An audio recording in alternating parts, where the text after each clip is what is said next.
Hello बच्चों, हमारे YouTube channel the learners loop में आप सभी का फिर से स्वागत है। और पिछले क्लास में हमने टेंथ क्लास के इकोनॉमिक्स का पहला चैप्टर को फिनिश कर लिया था अच्छे से। और अब हम दूसरे चैप्टर में जा रहे हैं जिसका नाम है sectors of Indian economy. Sectors of Indian economy ये हमारा पहला दूसरा चैप्टर है और उसका हम पहला लेक्चर लेने के लिए जा रहे हैं। ठीक है। और इस चैप्टर में हम जो टॉपिक्स पे बात करने जा रहे हैं वो टॉपिक्स आपका है, जैसे इकोनॉमिक सेक्टर क्या होता है, इसके बारे में जानना है। उसको हम कैसे क्लासीफाई कर सकते हैं, कितने कितने कैटेगरीज में क्लासीफाई कर सकते हैं, उसको हम जानेंगे। दूसरा, इन सेक्टर्स के बीच कंपेयर कैसे करें, क्या क्या मेथड्स हम अपनाते हैं कंपेयर करने के दौरान। तो कुछ मेथड्स है जैसे जीडीपी है, जीवीए है, ग्रॉस वैल्यू एडेड। और एक दो टर्म पढ़ने के लिए आपको मिलेंगे, फाइनल गुड्स एंड सर्विसेज। इससे वो एक दो क्वेश्चन इससे बनता है, मतलब कि 2-3 साल पे क्वेश्चन आ जाता है कि फाइनल गुड्स और सर्विस से रिलेटेड। ठीक है, आपको बताएंगे होता क्या है। अगला, हिस्टोरिकल चेंज इन सेक्टर्स, मतलब इस सेक्टर्स में कैसे हिस्टोरिकल शिफ्ट आता है, कैसे एक सेक्टर जीडीपी में ज़्यादा कंट्रीब्यूशन करता है और धीरे धीरे उसका कंट्रीब्यूशन घटने लगता है और अगले अगला आने वाला सेक्टर उसमें ज़्यादा कंट्रीब्यूट करने लगता है। तो ये जानेंगे हम। अगला है economic sector in India. India में इकोनॉमिक सेक्टर का क्या कंडीशन है, इसके बारे में हम जानेंगे। और अगला है rising importance of tertiary sector in production. Production में टर्सरी सेक्टर का क्या इंपॉर्टेंस है, इसके बारे में जानेंगे और कैसे इसका इंपॉर्टेंस बढ़ गया, इसके बारे में कुछ पॉइंट्स हम पढ़ेंगे। अगला आपका टॉपिक हो जाएगा एम्प्लॉयमेंट। ठीक है। और ये तो सेपरेट टॉपिक है नहीं कोई सिलेबस में, लेकिन हम अलग से ऐड किए हैं क्योंकि हल्का से इसके बारे में बताया गया था तो हम ऐड कर दिए इनको। अगला ऑर्गेनाइज्ड एंड अनऑर्गेनाइज्ड सेक्टर। ये सारे टॉपिक्स हैं आपके सिलेबस के, इस चैप्टर में के। और इस चैप्टर में ये सारे टॉपिक्स कवर करने जा रहे हैं। और ये सारा टॉपिक जब आपका फिनिश हो जाएगा तो आपका ये चैप्टर भी फिनिश हो जाएगा। ठीक है। तो अब हम आज के क्लास में बस इस टॉपिक को लेने जा रहे हैं। पहला टॉपिक होता क्या है, ठीक है, आज इंट्रो हम ले रहे हैं। तो बात करते हैं कि इकोनॉमिक सेक्टर होता क्या है। इकोनॉमिक सेक्टर क्या होता है, देखो, इकोनॉमिक सेक्टर एक तरह का ग्रुप होता है। ठीक है, a group of similar economic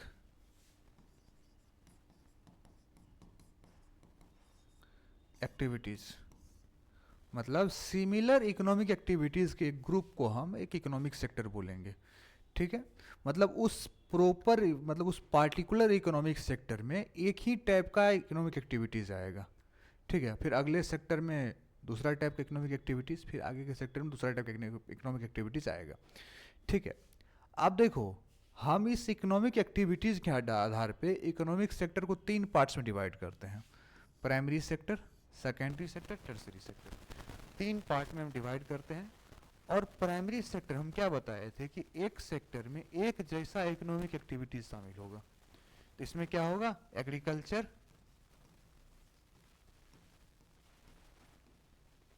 and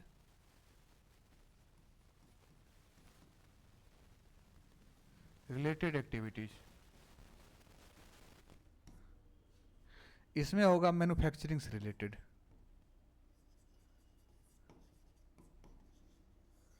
manufacturing से रिलेटेड जो भी एक्टिविटीज होगा वो सेकेंडरी सेक्टर में आपका आ जाएगा। और इसमें सर्विस से रिलेटेड जो भी इकोनॉमिक एक्टिविटीज आएगा आपका ये टर्सरी सेक्टर में आ जाएगा। तो आइए हम बारी बारी से इन तीनों सेक्टर्स के बारे में अच्छे से डिटेल में पढ़ेंगे। ठीक है। तो आते हैं हम प्राइमरी सेक्टर पे। देखो, प्राइमरी सेक्टर होता क्या है।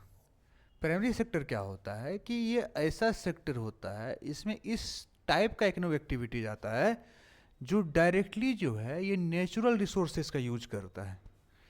इसमें वो इकोनॉमिक एक्टिविटीज आते हैं जो डायरेक्टली नेचुरल रिसोर्सेज का यूज करता है। जैसे एग्रीकल्चर, वो नेचुरल रिसोर्सेज का सीधा यूज करता है ना। एग्रीकल्चर हो गया आपका, डेयरी फार्मिंग हो गया, ये क्या है, नेचुरल रिसोर्सेज है ना, डेयरी, दूध। फिशिंग, फिशिंग क्या है, नेचुरल रिसोर्सेज है। फॉरेस्ट्री नेचुरल है, फॉरेस्ट से आप शहद जो भी लेते हैं, शहद हुआ, लकड़ी हुआ, जो भी हुआ नेचुरल रिसोर्सेज आ जाएगा। माइनिंग, ये क्या है, माइनिंग, माइनिंग में आप क्या निकालते हैं, मिनरल्स निकालते हैं ना, या ओर्स निकालते हैं ना, ये क्या है, नेचुरल रिसोर्सेज है। बहुत बार क्वेश्चन पूछ के ये फंसाने का कोशिश किया जाता है कि माइनिंग कौन सेक्टर में आता है। तो याद रखना, माइनिंग नेचुरल रिसोर्सेज से रिलेटेड है, इसीलिए प्राइमरी सेक्टर में ही आ जाएगा। ठीक है। इस सेक्टर को हम एग्रीकल्चर और रिलेटेड सेक्टर के नाम से भी जानते हैं, क्योंकि इसमें मैक्सिमम जो एक्टिविटीज़ है वो एग्रीकल्चर है या उससे रिलेटेड एक्टिविटीज़ है।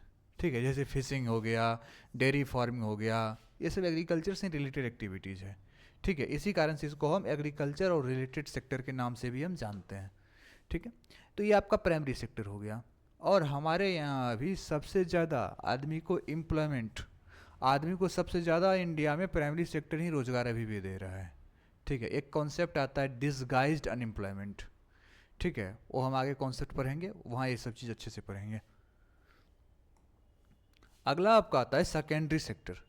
सेकेंडरी सेक्टर में क्या होता है, सेकेंडरी सेक्टर मेनली मैन्युफैक्चर से रिलेटेड है, मैन्युफैक्चरिंग से रिलेटेड होता है। इसमें होता क्या है कि नेचुरल प्रोडक्ट, जो भी प्राइमरी सेक्टर से जो भी प्रोडक्ट आता है उसको मैन्युफैक्चरिंग के थ्रू हम अलग फॉर्म में लाते हैं।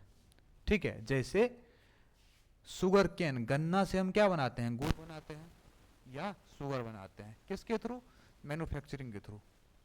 ठीक है, हमारे पास आटा होता है, गेहूं होता है, अब गेहूं से आटा से ब्रेड बनाते हैं, तो किसके थ्रू बनाते हैं, मैन्युफैक्चरिंग के थ्रू बनाते हैं। तो मैन्युफैक्चरिंग से रिलेटेड जो भी चीज़ आता है वो आएगा आपका सेकेंडरी सेक्टर में। ठीक है, और इसका काम क्या होता है कि ये सिंपली प्राइमरी सेक्टर के प्रोडक्ट या नेचुरल प्रोडक्ट को चेंज करके उसको दूसरे फॉर्म में लाता है, मैन्युफैक्चरिंग के थ्रू उसको दूसरे फॉर्म में ले आता है। ठीक है, और ये प्राइमरी सेक्टर का नेक्स्ट स्टेप है। प्राइमरी सेक्टर के का अगला स्टेप यही है, सेकेंडरी सेक्टर है। ठीक है, क्योंकि आप मान लो शुगर केन आप उपजा लिए हो, ये तो प्राइमरी सेक्टर हो गया, इसको कहाँ, चीनी मिल में ही बेचोगे ना जाके। ठीक है, अब 1-2 बीघा आप शुगर केन उपजा, 10 बीघा 20 बीघा आप गन्ना उपजा लियो, अब उसको तो बैठ के अकेले नहीं खा नहीं पाओगे ना, उसको तो आपको सेकेंडरी सेक्टर यानी कि चीनी मिल में देना ही पड़ेगा। ठीक है, तो ये सेकेंडरी सेक्टर में चला जाएगा। ठीक है, तो इसीलिए इसको बोलते हैं कि सेकेंडरी सेक्टर जो होता है मैन्युफैक्चरिंग सेक्टर, ये प्राइमरी सेक्टर का अगला स्टेप होता है। ठीक है, इसको हम इंडस्ट्रियल सेक्टर के नाम से भी जानते हैं, क्योंकि मैन्युफैक्चरिंग जनरली इंडस्ट्री में ही होता है, इसीलिए इसको हम इंडस्ट्रियल सेक्टर के नाम से भी जानते हैं। अब आगे बढ़ते हैं। आगे है आपका टर्सरी सेक्टर। टर्सरी सेक्टर का सिंपल काम ये है कि प्राइमरी और सेकेंडरी सेक्टर के डेवलपमेंट में मदद करना, सीधा सा बात है। अगर मान लो आप गन्ना उपजा लिए हो, आप गन्ना को मार्केट ले जाना है, तो मार्केट ले जाने के लिए ट्रांसपोर्टेशन का जरूरी तो पड़ेगा। अब ट्रांसपोर्टेशन के लिए आपको क्या करना पड़ेगा, ट्रांसपोर्टेशन एक तरह का क्या है, सर्विस है ना। टर्सरी सेक्टर में सारा का सारा सर्विस आता है। ट्रांसपोर्टेशन क्या है, एक तरह का सर्विस है। अब मान लो उसको आप स्टोर करना चाह रहे हैं, तो स्टोरेज जो आप करोगे, आपको किसी का तो स्टोरेज रेंट पे लेना पड़ेगा ना, किसी का गोडाउन तो रेंट पे लेना पड़ेगा ना, तो वो क्या है, एक तरह का सर्विस हो जाएगा। तो जनरली सर्विस सेक्टर का, इस टर्सरी सेक्टर का काम होगा प्राइमरी और सेकेंडरी सेक्टर के डेवलपमेंट में मदद करना। अब सेकेंडरी सेक्टर ने कोई चीज़ मैन्युफैक्चर कर लिया, अब इसको मार्केट में दुकानदार के पास पहुंचना, रिटेलर के पास पहुंचाना है, तो क्या, कनेक्टिविटी तो चाहिए ना, ट्रांसपोर्टेशन तो चाहिए ना। ठीक है, कम्युनिकेशन तो चाहिए ना, ये सारा कुछ क्या आता है, सर्विस हो जाता है। ठीक है, इसीलिए इसको हम सर्विस सेक्टर के नाम से भी जानते हैं। लेकिन कुछ कुछ सर्विस ऐसा होता है जिसका डायरेक्ट इसमें प्राइमरी और सेकेंडरी सेक्टर में के डेवलपमेंट में कोई रोल नहीं होता, डायरेक्ट रोल नहीं होता, इनडायरेक्ट रोल हो सकता है लेकिन डायरेक्ट रोल नहीं होता है। जैसे टीचर हो गया, डॉक्टर हो गया, वॉशरमैन हो गया, ये सब प्राइमरी सेकेंडरी सेक्टर के लिए डायरेक्टली काम नहीं करता है, लेकिन फिर भी ये सर्विस ही दे रहा है। जैसे हम पढ़ा रहे हैं तो क्या कर रहे हैं, सर्विस ही दे रहे हैं ना। क्या हम कोई प्राइमरी सेकेंडरी सेक्टर पर हेल्प कर रहे हैं, उसके डेवलपमेंट में कोई मदद नहीं कर रहे हैं, डायरेक्ट मदद नहीं करिए, इनडायरेक्टली बहुत सारा मदद हो रहा है लेकिन डायरेक्ट मदद नहीं कर रहे हैं। ठीक है, तो ये कुछ आता है सर्विस जो कि डायरेक्टली प्राइमरी और सेकेंडरी सेक्टर के डेवलपमेंट में मदद नहीं करता है। और ये आपका ये तीनों सेक्टर हो गया। ठीक है, प्राइमरी सेक्टर में हम क्या पूरे नेचुरल रिसोर्सेस के एक्सप्लोटेशन और यूज रिलेटेड जो भी एक्टिविटीज़ होगा प्राइमरी सेक्टर में आएगा, जैसे एग्रीकल्चर रिलेटेड जो भी एक्टिविटीज़ हो गया। सेकेंडरी सेक्टर क्या हो गया, मैं सीधा याद रखना, मैन्युफैक्चरिंग से रिलेटेड कोई भी एक्टिविटी सेकेंडरी सेक्टर में आ जाएगा। और टर्सरी सेक्टर में सर्विस से रिलेटेड जो भी एक्टिविटीज़ होगा वो टर्सरी सेक्टर में आ जाएगा। ठीक, क्लियर। और आज का क्लास यहीं तक, जैसा हम बताए थे आज बस यही टॉपिक करने जा रहे थे। और आगे क्लास में हम बताएंगे कि सेक्टर्स का कंपेयर कैसे करते हैं, कंपेरिजन कैसे करते हैं सेक्टर्स के बीच में। ठीक है, और उसमें हम जीडीपी, जीवीए, फाइनल गुड्स, ये सारा कॉन्सेप्ट उसमें हम पढ़ेंगे। और तब तक के लिए बाय बाय, आते हैं अगली क्लास में।